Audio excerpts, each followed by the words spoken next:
In this video we're fixing every single mechanical issue on my ex-police BMW G31. From rough running and worn out engine mounts to overdue maintenance and a broken tow hitch. Once that's sorted, we will take it for an MOT to see if our hard work has paid off. Or if we are heading straight back to the drawing board. Stay tuned! So, judging by how bad the rear bumper was and seeing this dent here, makes me think that maybe they rear-ended something with the tow hitch and it moved out of calibration or something. Not really sure. First thing I need to do is to remove it and check the motor if it's working. Let's remove it real quick and we'll inspect it.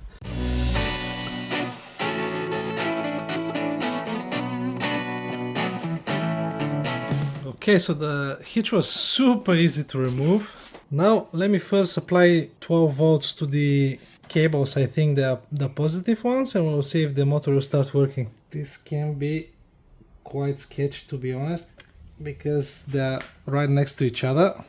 Okay. Nothing is happening. Right, let's see where the motor is and we'll apply voltage directly to it.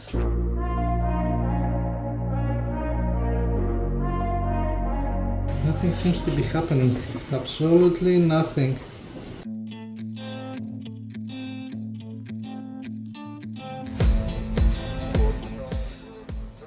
So I removed the motor itself and it smells like burnt coils. And this center shaft is not actually centered, you see? I think this motor is bad. That's why it's not spinning. Back here at the trusty bench, you see the center shaft? It has a square inside, and when I put something, a flathead screwdriver that is exactly the right size, when I try to spin it, it's not moving at all. I think that this motor here is seized. That's why when we apply voltage to it, nothing happens. Let me try to disassemble the motor to see how it looks underneath. Ooh, that looks like something melted in there. You see? Yeah, the motor is completely seized. If the wines of this thing are not melted, it could potentially be still working. Okay, let me grab my soldering iron and try to melt this plastic and remove this bit out.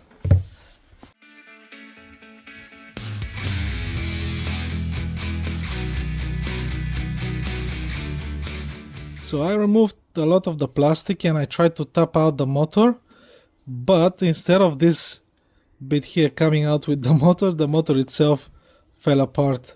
This motor is not savable anymore. But while I was doing that, it made me start thinking why this motor blew up. I'm guessing maybe it could be something mechanically wrong with the tow hinge, because the motor should see a lot of stress to overheat like that. So now I'll put this inside the square cable thing on the end of the tow bar, and I'll try to spin it by hand to see if it will start moving. Okay, so this is the square cable and this goes over like that, and you should be able to spin it manually.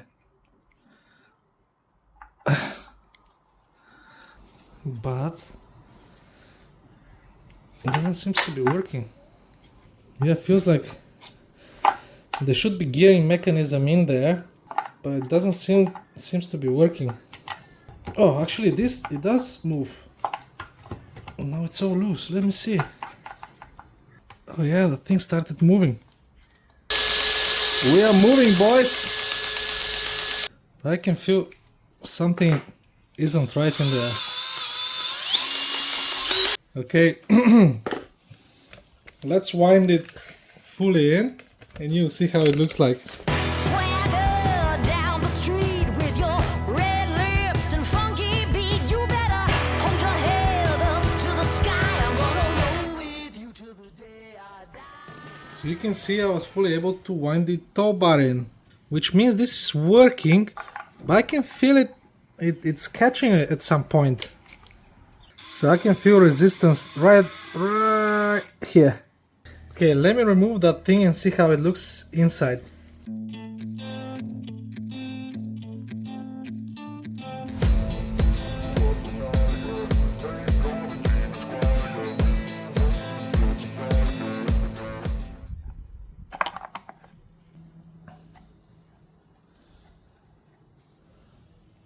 So we have this gear here, which seems to be okay. The only thing that it's damaged is this bearing area here.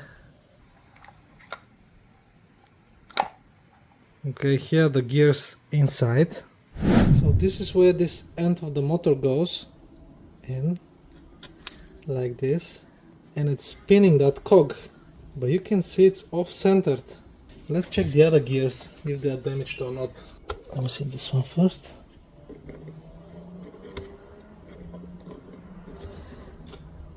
So this one is metal, looks alright. That looks alright. And we have one more. Is that metal or plastic? Okay, we have this plastic gear as well. There is no any damage to it. So the only damage we have is with the small gear. Okay, let me put this grease back in there, shove it nicely in. So the problem is solely with this here. There is some damage right here at the end where the teeth are. Okay, I'll clean this up first and we'll see how the mechanism will work then.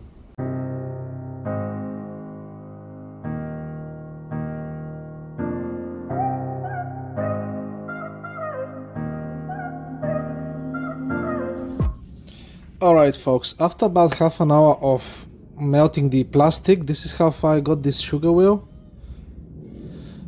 Now it's way closer to centered comparing to what it was before. I cleaned up the teeth here. So now I'll make a homemade lathe to try to make this more centered, because this is actually bearing on it. There is this metal thing and this should be spinning inside. That's basically the bearing mechanism, and you have one more bit on this, one more bearing on this side, and you can see how nice and round this one is. And the motor that got melted, I've checked on the internet, I've put part number, I typed in the CRH in the search description. Nothing's coming up, man. The whole thing, the whole assembly is coming up, and it was like 200 quid for the whole assembly, including motor and the gear mechanism. But I need just the motor. And I remembered that I have this. Guess where these motors are coming from? These motors are from seat adjusting mechanism, and this one looks pretty much identical to this one. You can see how close they look like, and it actually has the same square end, so this will fit in. You see? Perfect. And on top of that, the brand is the same. It's CRH. I believe that the motor will be spinning 100%, but I'm not sure if it will know when to stop. I'll connect this as well, but I don't really know what the difference is between the motor position sensors, if the module for the trailer will read the right position of the motor, and there is only one way to find out. So I'll put this motor in and I'll splice this wire in, if that makes any sense. You'll see what I mean in a little bit. But for the moment I want to make this as straight as possible, and we'll test it with the new motor. Worst case scenario, I cannot find this motor alone, so I have to buy the whole assembly, including these gears and everything, and it will include the motor in anyway. So I'll make a homemade lathe, because I don't have one. So you can still see that it's still going left and right, but for test purposes I think it will be fine. I'm not so concerned about this, but maybe I'll heat it up and bend it down this way to see if it will move or not.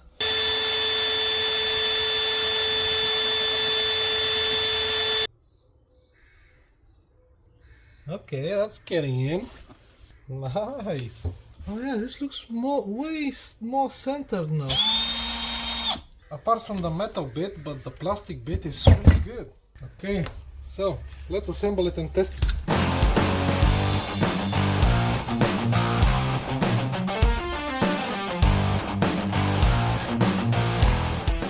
So I've put some grease here, I've put some grease on the other end of this bearing.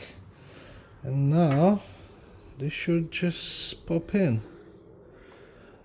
I'm not afraid that the cogs inside will fall off because they are packed with really nice with grease. What do you guys think? Will this gear, the one that I just somewhat fixed, will it last one entire cycle of this, or will it fail out immediately? So first thing first, let's see if it will move. Oh, I can already feel the difference. I can move it by hand pretty much. It doesn't have this locking point like before. Oh, it's moving so smooth. Okay. Now, let's figure out if the motor will work or not. So, to modify this motor to work with the plug I have inside the tow bar, I'll make myself a custom harness. So basically, I'll retrieve this bit here. That's where the original connector plugs in, and I'll solder wires to the end of it. Basically, I'll solder these wires to the end of this thing, and it will be just plug and play.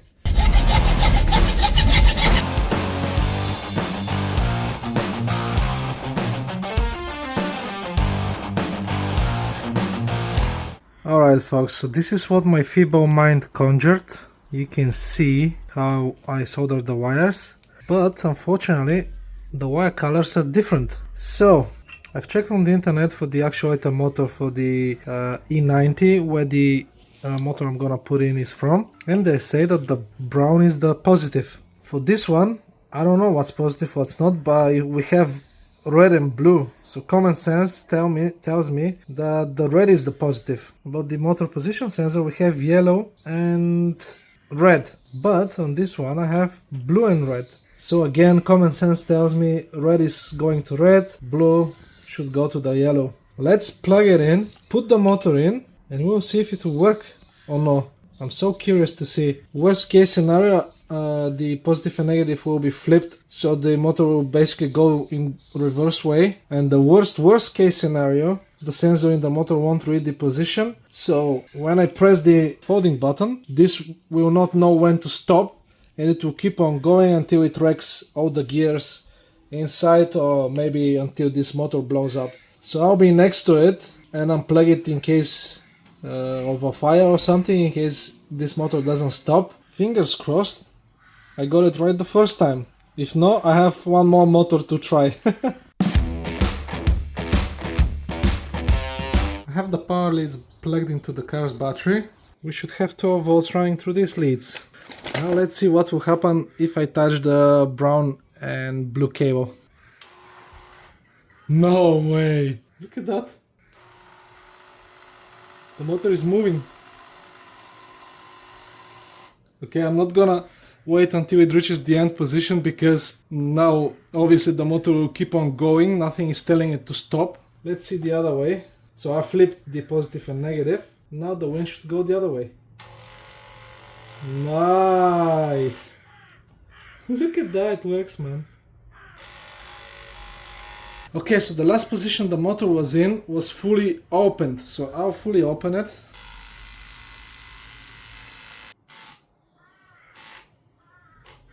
So now I'll plug this thing to my harness, put this on the car, and we'll press the button to see what will happen. Bro, I'm so nervous. Okay, so I connected the main plugs for the hitch, and I have this connected here. Nothing is touching where it shouldn't be. So now, moment of truth. I'll undo this clamp, and if I hear weird sounds, I'll just remove it. But yeah, we'll see what will happen when I press this button. I'm so curious to see. It's nerve-wracking though. Right, here comes nothing. Clamp is loose. What will happen if I press the button? Whoa! We are moving, boys. So I press the button.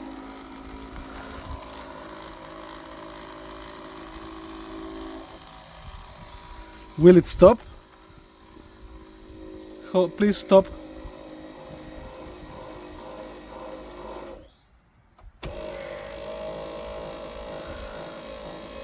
Now it opens the other way. I don't know what's going on.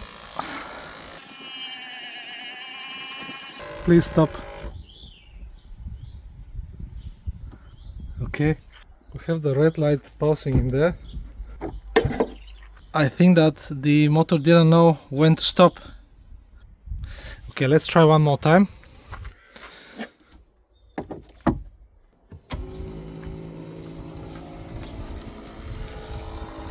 Hopefully it will learn both positions, fully open, fully closed.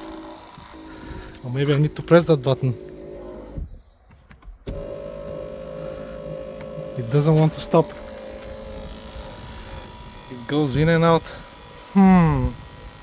It could be that the motor position sensor is not reading what's going on, or maybe it's not compatible. Good thing is it's moving. The only thing we need to figure out is why it doesn't want to stay closed. Okay, it definitely doesn't know when to stop. So I'll flip the wires for the sensor and we'll see. Maybe this will work. I flipped the wires for the position sensor. Now let's see what will happen.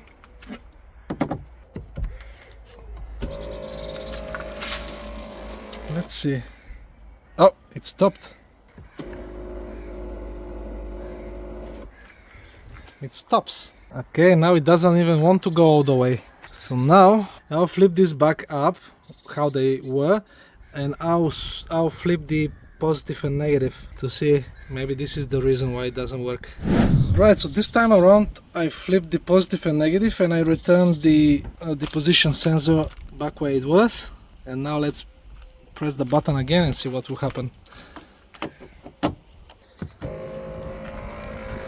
Okay, removing.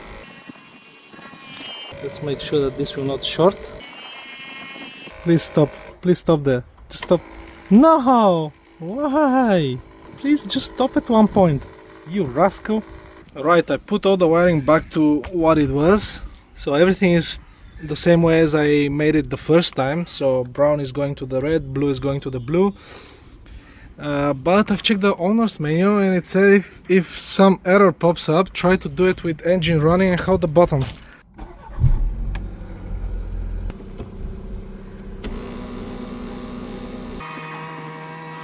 I'm holding it now, and now release it after it stopped. Okay, I released it. It stays open like this. Okay, now let me fully close it now. So it knows that it's fully open, but it doesn't seem that it knows that it's fully closed. It automatically fully opens. Look at that! And if I press the button,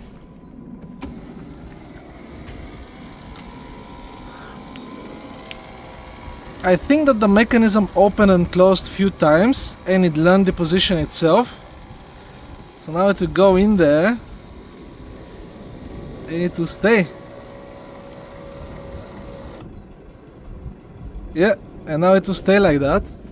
And the button is green now. How cool is that? Okay guys, so we've concluded that the motor works now. The tow hinge recognizes the position, so this setup works, but it doesn't work with this cap here. Because if you look at the original motor, it was bolted in like this, and you see where the plug is exiting. So here's where the plug was, this plug. And this fits snugly in there, like this. And you can see where the plug is. But on this one, we have one extra plug in here. So, as it is right now, I cannot put this cover on because this will be on the way and it will be catching here. What I'll figure out next is how to remove this plastic bit and solder the wire directly to the pins, these two wires. So the profile of this will be very low, so I can put the cap on. I think this one will clear, but I need to take care of this one. Will this still work if I don't put the cover? Most likely, but I'm afraid that this thing may catch on that wire and slowly chew it and it will damage it. You know how we modified this gear in there. I bought a replacement, but looking at this replacement, I don't think this will be very long-term solution. Plus, you know that the end that was going inside the motor is square, and on this one it's completely round. Not sure if you can see it, but it's round in there, it's not square. So even if I remove the metal bit from inside, it's not gonna fit. Let's take this mechanism apart and I'll see if I can figure something else.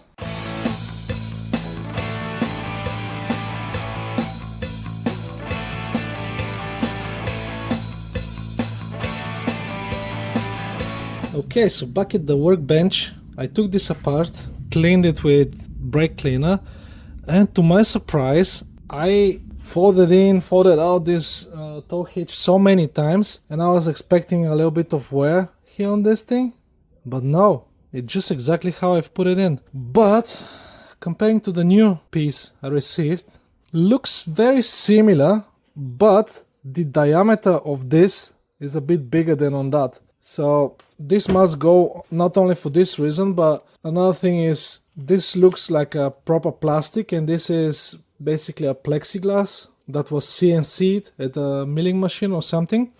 And I don't think this will be durable enough. Plus, I cannot extract this thing to put it in there because this is going all the way to the back. You can see it's sticking out from the back, this whole shaft. So I'll return this. Because the motor is putting a lot of torque to spin this out right here, right on this spot, it just don't feel right plastic to be bearing on metal. That's why I'm thinking of modifying this to put something like this at the end, metal bit, that's just a rev nut. And then it will be metal to metal bearing, not metal to plastic. So we'll basically make it stronger than what it was. On this side there is not much torque because this is just holding the shaft in the back. But exactly here where the motor is, it's applying so much torque, that's why it got damaged at first place, in my opinion. And if I somehow manage to retrofit this inside to be bearing metal to metal, I think it will be way stronger. Unfortunately, I cannot find replacement of this part. I searched everywhere on the web, and as I said, I can buy the whole assembly, but that's way too expensive for our budget build. So I'll figure out something to make it strong and bulletproof, really.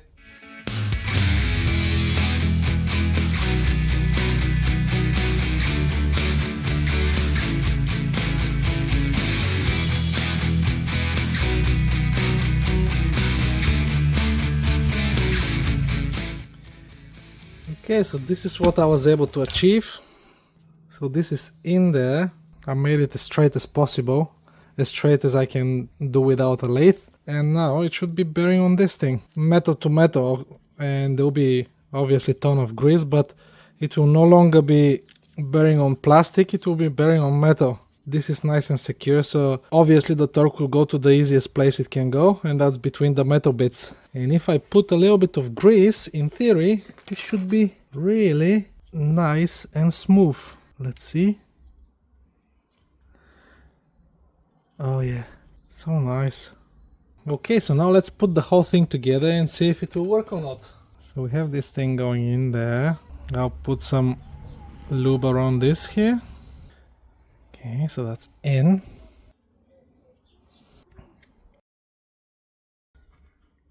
Yeah, looks like it's spinning. Okay, now let's bolt it to the other bit and we'll see if it will work or not.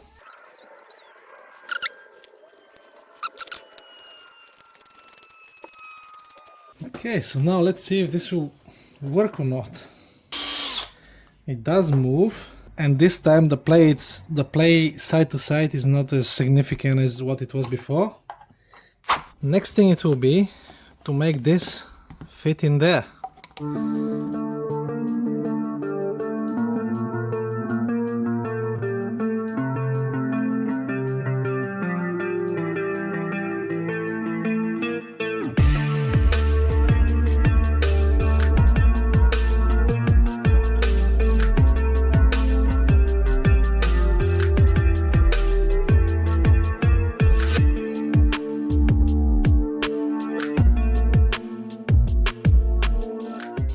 Okay, so this is how it looks like. We have the brown going to where the brown was, blue going to where the blue was, and then red and blue. They are soldered underneath. So these two are soldered underneath, these two on top. And now let's see if it will fit. Okay, so the motor goes in and Fits quite nice.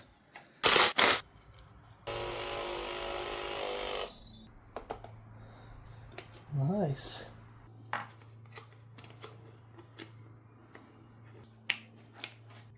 Before I put the rubber boot on, I'll go and test it on the car now.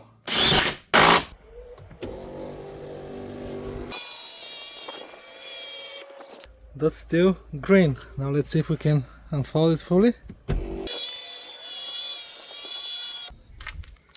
Sweet!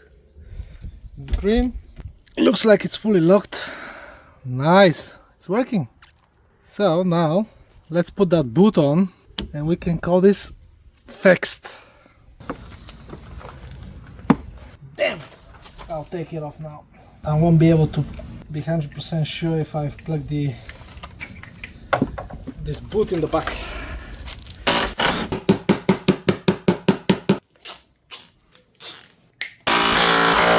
Now let's see this 8 hours of work.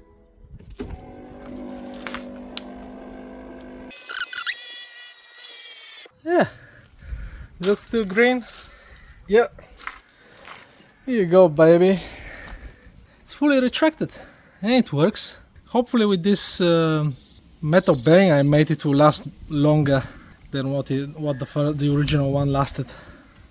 Okay, so our tow bar is now fully working and we can put the rear bumper now, but we're not gonna put that shitty drilled and damaged bumper. We're gonna put this one. This is M Sport bumper, but for some reason this one has 2 extra holes. Normally these G series have 4 parking sensors in the back, but this bumper has 6. At the beginning I thought that maybe this is for 360 degrees camera, but no, this is for parking sensors. So I ordered caps to cap this off. That's the first used part I bought and it actually came and it's looking better than what I thought. So I've checked the pictures, it looked really rough on the pictures, but in person it doesn't look so bad. It has all these black marks and whatnot, but this can be easily buffed off. Most of it is just surface on the clear coat. But I don't think that this matches the color of the car. Obviously you cannot see the color at the moment because it's so filthy, but let's put this bumper in and we'll see how it fits. It's missing this reflector here, but I'm gonna change the diffuser to M5 looking one, so I'm not too bothered about it. But before we put the bumper in, we need to fix a few things behind the bumper. This bracket here is bent. We need to drift stitch this plastic thing, and there is this plastic cover behind this, and that needs drift stitching as well. I have a little bit of exposed wire in here, so I'll rub this together.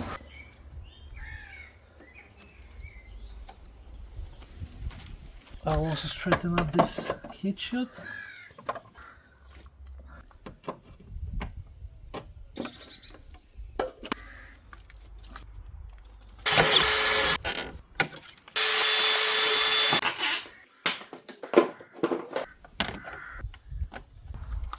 Now let's see if the bumper will fit. First thing first, parking sensors.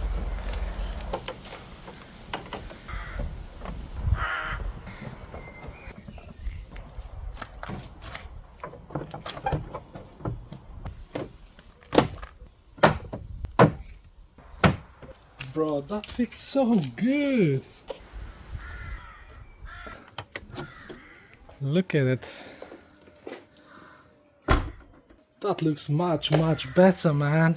The only thing I don't like is the exhaust tips at the moment. But obviously, when I replace the diffuser, I'll put quad exhaust tips in the back. And this will look sick. But for the time being, it's really good. If I buff this area here and clean it properly, maybe the color will match as well. It's safe to say that this car needs cleaning. These three have been dropping shit on it for so long now. Let's clean it up first before we put it in the garage again.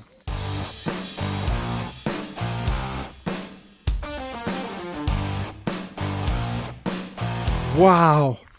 I just got a shocking discovery. This car is white. Could you believe that? And look at the paint match between the rear bumper and the quarter panel, yeah.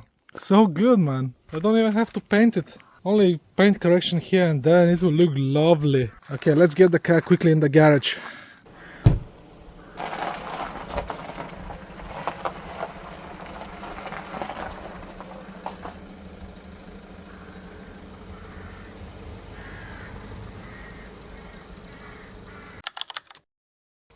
I followed the advices you guys gave me in the comments, so thank you so much for that. So I bought drive belt from BGA, INA belt tensioner, original BMW harmonic balancer. Everybody in the comments said that this is the reason why the engine is making this tapping, rattling sound, so we'll test that. I bought Fabi Bilstein or Bilstein water pump. This is OE equivalent. Shell Halifax Ultra 5W30 oil. Original oil filter. This is original BMW oil pressure sensor, and this is original BMW oil pressure regulator. I also bought the engine mounts as well. You can see that they are not as bulging as the ones I have in the car, so we'll change that as well. And we'll see if all that will make the engine quieter and running smoothly. Okay, let's crack on. Most of the jobs we're gonna do today are here in the front of the engine, so first thing, engine cover. Next, I'll remove this pipe here to have better access to everything. So the charge pipe is held by 3 screws. And down there we have clip. This clip here, you just pull it up. Okay, now we have all this free space in the front. First thing we're gonna replace is the harmonic balancer, because I can easily undo it while the belt is still in. This is E12 socket, and if you have impact gun, it will save your life because you don't have to lock the crankshaft. So I'll undo one bolt and then tie it back up so the harmonic balancer will not jump out, and I'll remove all the other bolts. So now that I have all the bolts loose, I'll remove the drive belt. So the tensioner is 16mm socket. Super easy. The belt is actually not cracked, it's in good shape. I'll keep it as spare because no point of throwing out good parts, but since I already have new one, I'll put it in. And now the last bolt, and now we should be able just to pull this off. Oh, like this.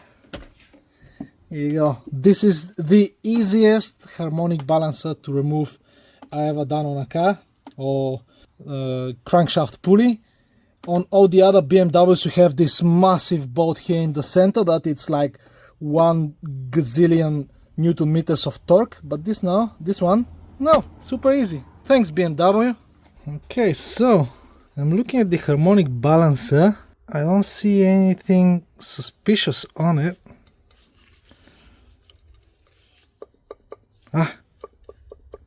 Can you hear that? It's making some weird sounds when I press on it.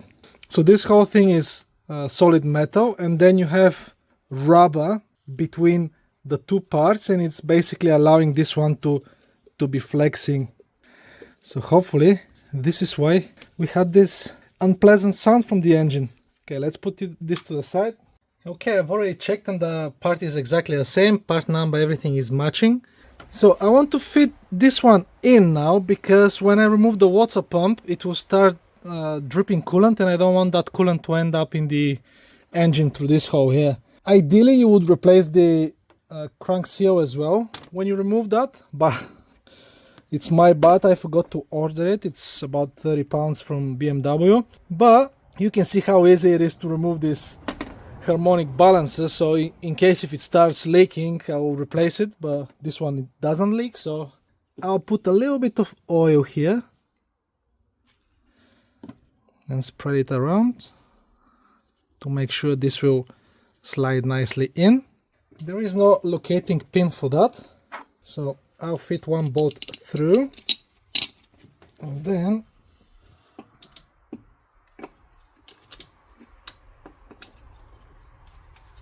screw it in like that a little bit. So for other BMWs you need to lock the crankshaft to remove that huge bolt in the center. On this one, BMW recommends to do that as well, but with the Dagger it's not so bad. And you'll see that the crank will not move at all. By the way, you should also use new bolts, because these are torque to yield bolts. And I'll show you the torque settings in a little bit. And now in Easter I can see that the torque settings for this vibration damper with belt pulley to crankshaft is 40 Newton meters plus 120 degrees. To torque the vibration damper bolts, you need to lock the flywheel with the tool you see on the screen. I don't have this tool, so I did the next best thing. I put the drive belt on and used Dagger on setting 2, which is about 200 Newton meters torque, to tighten the bolts. Next thing I'll replace is the belt tensioner, but to get access to the bolt I need to remove the throttle body. So let's do that now. What the heck, bro? Thanks BMW. This is behind the intake manifold. So I guess for this one I'll use just a spanner. And for the other one we need to use a spanner, because it's right there behind the intake manifold. Oh my god, it's so tight I cannot even get my fingers there. No way. Don't tell me that I need to remove the intake manifold for this. This is absolutely ridiculous, bruh. And this serves no purpose. Look at that. Look at where the bolt is hitting.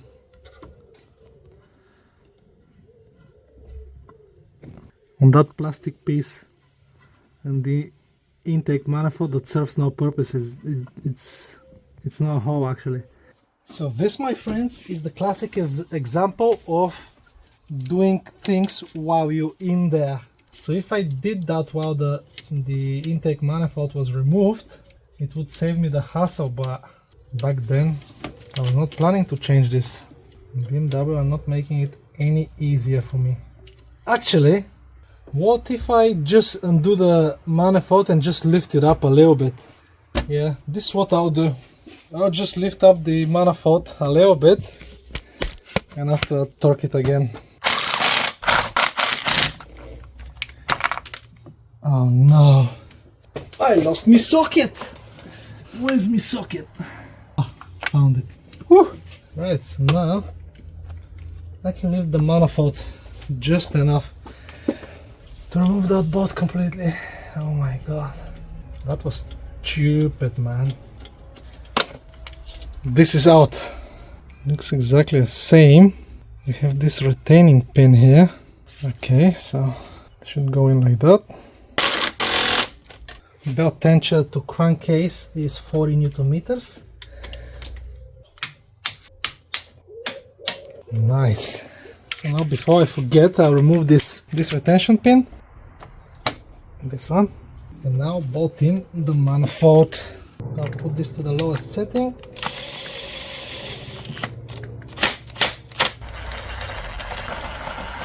Let's not over torque that because it's only M6 I think, or something more like that. Oh, lost it again. Come on. Maybe this time I will not be so lucky like the last time. Where are you? No! Come out, wherever you are.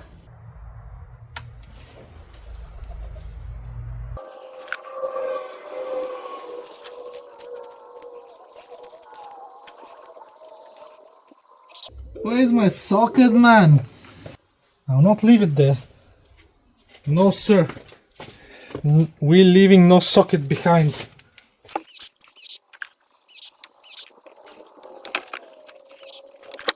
Okay, hopefully we'll find it again when I lift the car up again. So now, let's take out the water pump.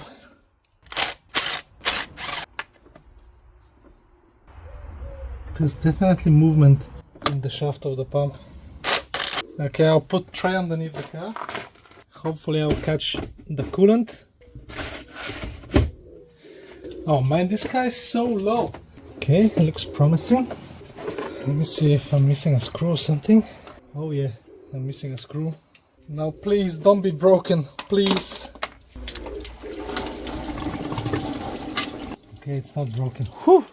And we lost a lot of coolant. It's mainly in the container. We have this gasket that I did not buy, so I'll use something special for that. And we are losing so much coolant. Okay, so judging by this, next thing will be to remove the bolts that are holding it in place. Yeah, it's a good idea that I've put the crank pulley first, because otherwise so much of this coolant would have got inside the engine. Oh, there is one more over there.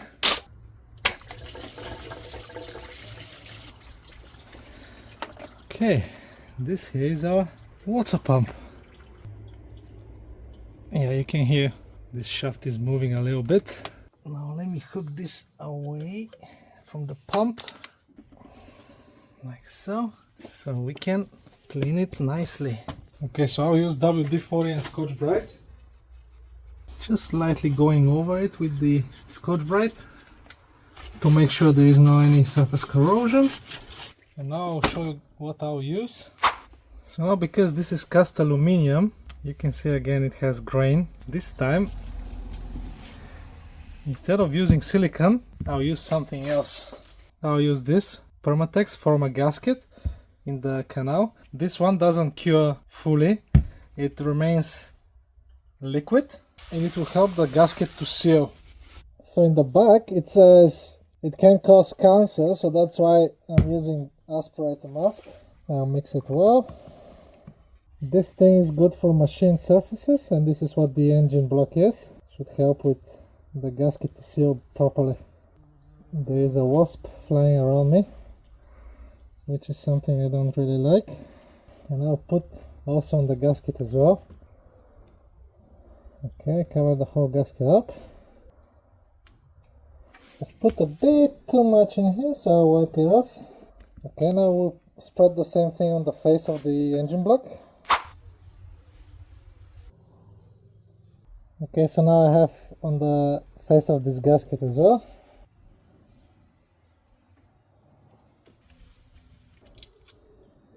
Okay, now let me check if we have torque settings. Screws are 10 Newton meters.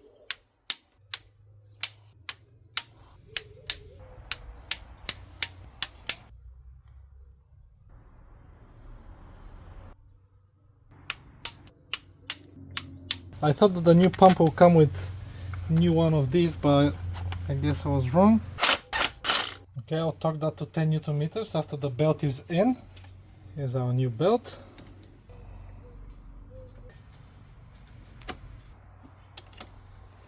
Okay, that's the belt in. Okay, before I forget, let's torque the intake manifold. And we'll be looking for the other socket when we get underneath the car.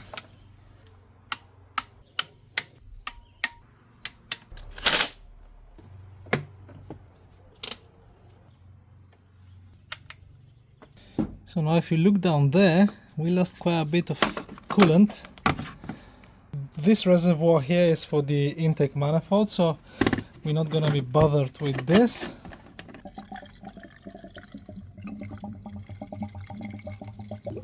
Okay, by the look of it, I'll need the coolant from the tray.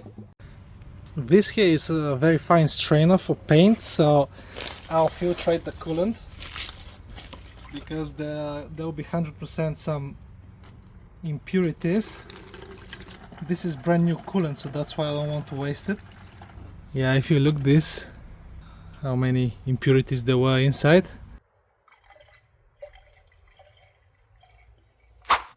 I don't know about you guys, but I'm really curious to see how the engine will sound after we replaced all these things. So I'll start it now.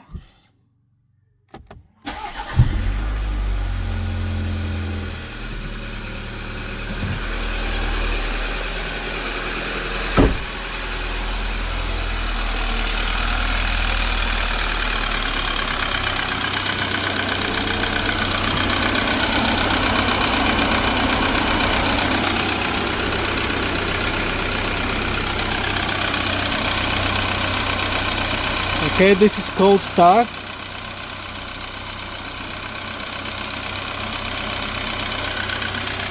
But the engine sounds way quieter already.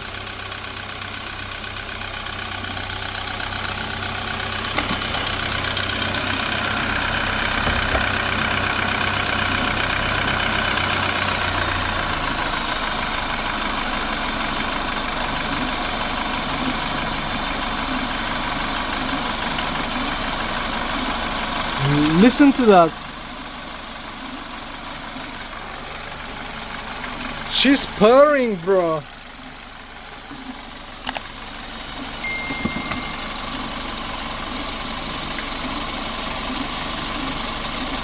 Woo-wee! It's so quiet. I haven't even put the engine acoustics and all that jazz.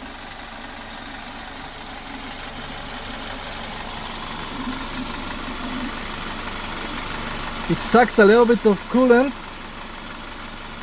as well.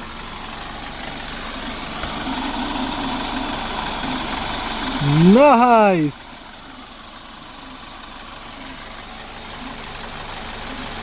It's super smooth, and we have damaged engine mount over there. Still, it's purring.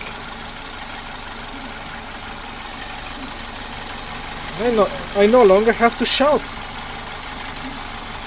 because the engine is so quiet. Okay, let me warm it up and we'll see. Okay, so we're at operating temperature and the engine is super quiet.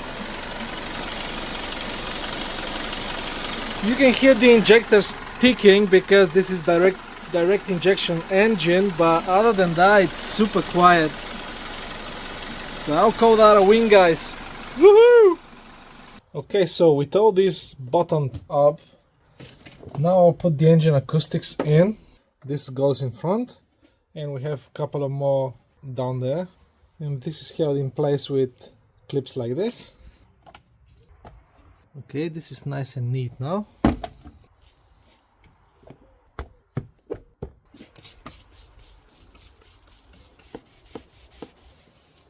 Okay, with this out of the way, now let's see what it takes to change the engine mounts. After I killed my drill, I need to do that manually now because I don't have a low profile jack.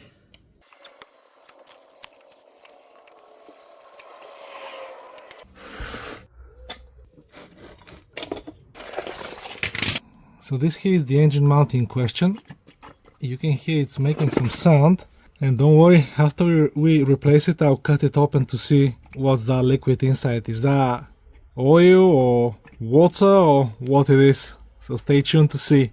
Some people are removing the subframe of the car to replace these, but seeing how it looks underneath, I think I'll have enough space to replace it without that, given that I can jack the engine high enough to clear over this thing. So from here you can see over there we should have one bolt. This bolt here, we should remove that bolt, and we have 3 more on the bottom. 1, 2, 3. And if I'm able to jack the engine up high enough to clear over this, we'll be able to remove it.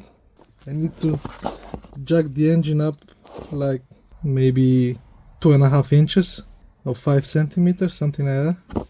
So we'll see. So actually I'll try to record this side because I have more clearance. So we need to remove this bolt over there. This is E14 socket. So I'll undo these bolts on both sides and we'll see if I will have enough space to take them out completely. And we'll jack the engine up and we'll see if we can clear over this. Honestly, I don't know what I'm recording now, but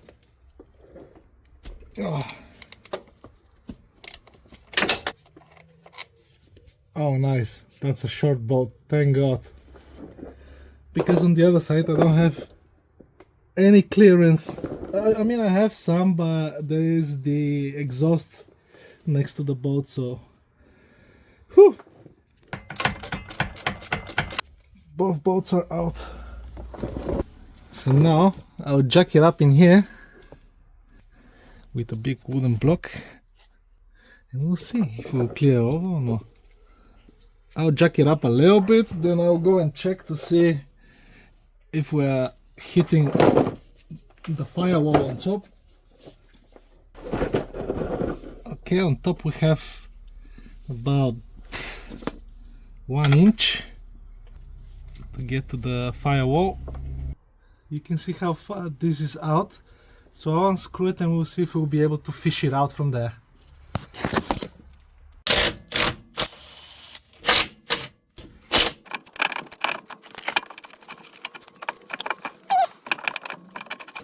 I need just a little bit. Okay, let me check on top to see if I have some more space to jack up even more. So, I'm not sure if you can see, but we have about this much space before the engine starts hitting this plastic bit, and the only thing that was making contact with this plastic thing was this filter looking thingy. So I just removed it and pulled it out because it was right underneath it. So I'll jack it a bit more carefully and we'll see if we can clear. Woohoo! I removed it. Oh my god! Where was all this coolant from? That's most likely from what we spilled earlier. Yippee! Okay, that was filled with coolant. But we have this out now. Okay, let's see if we have enough clearance to put the new one in. I can see on top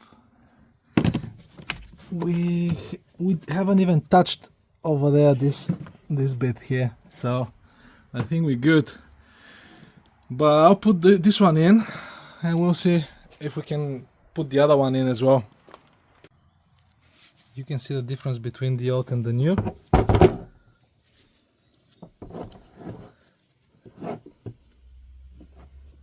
Okay, so judging by this bit should be pointing towards the engine. Let's see. Yes. Okay, that was relatively simple actually.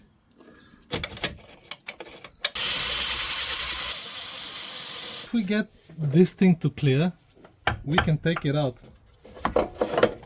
Yippee! With a little bit of struggle I was able to position this engine mount as well. So now let's screw it down and lower the engine onto it. BMW will most likely quote you for complete engine removal to change the engine mounts, but I just showed you that it's doable. But I have to make a huge disclaimer, guys. If you want to do it this way, do it at your own risk. Make sure everything is secured. I will leave this loose and lower the engine on the mount and it will position itself where it should be. Now we will lower the engine slowly.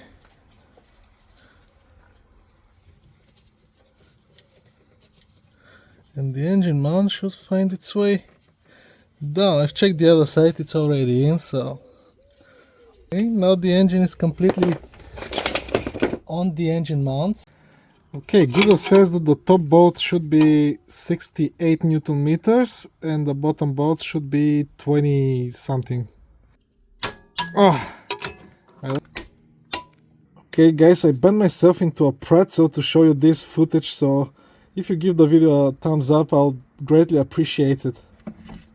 According to Google, this should be 28 Newton meters.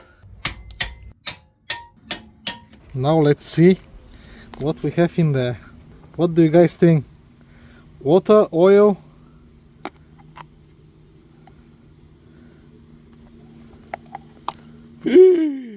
Oh my god. What is this? I sprayed all over my face, all over my feet. So it smells like gear oil. Okay, this answers our question. Just when I thought I will never find my 10mm socket, I was able to see it. It's somewhere Down there. So this is my endoscope camera and the socket is somewhere underneath the manifold. I really hope that I'll be able to get to it. I was fishing with the magnet and I said, oh no, I moved the camera. But actually, the magnet hooked the 10mm socket. Oh my god, thank god. So yeah, this was all the way this deep underneath the manifold.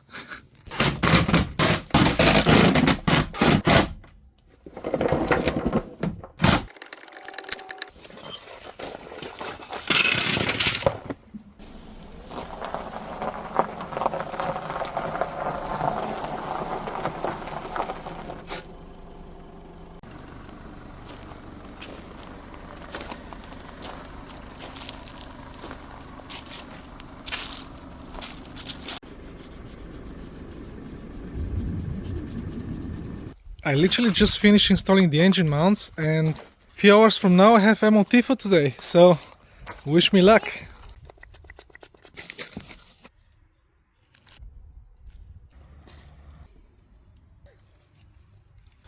One more thing I would like to fix before MOT is this. You see here where the door is making contact with the wing? I'll try to pull it out a little bit, so hopefully it will no longer catching on it.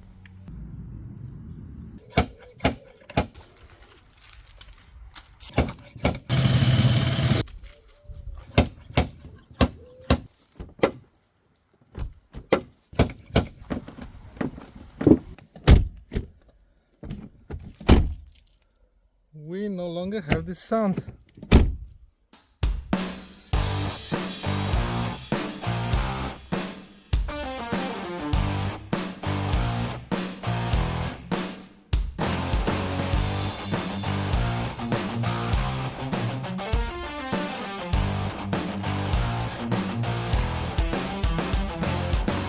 From the beginning I wanted different wings, but they were so expensive, the ones I wanted, so that's why I decided to fix the original wings. That's why I bought these vents here.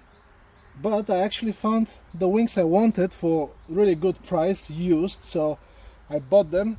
But just for MOT's sake, I'll put this thing on, so the car will look a bit more complete.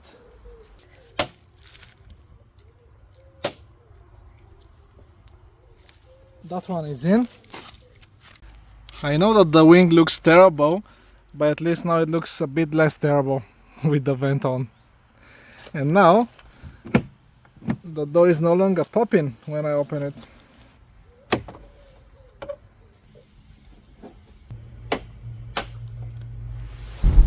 So this is me cruising on the dual carriageway on the way to MOT. The car is super quiet inside. I absolutely enjoy it.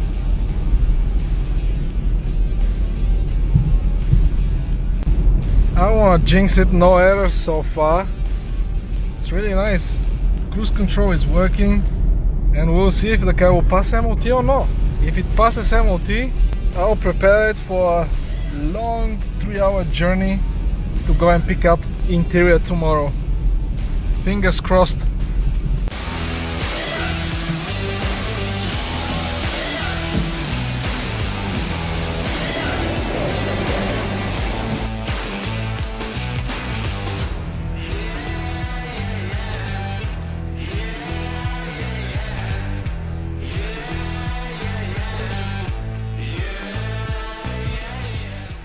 Right guys, I just got my papers from the MOT certificate and the car passed without a single issue. 0 issues. No even a single advisory. Look at that. Now that the car is allegedly mechanically sound, it's time to stretch its legs on a 6-hour round trip to collect our leather interior. Will it make it? There's only one way to find out. Make sure to subscribe and hit that like button if you enjoyed the video. And let me know in the comments, what mods would you like to see on this build? Thanks for watching and I'll see you in the next one.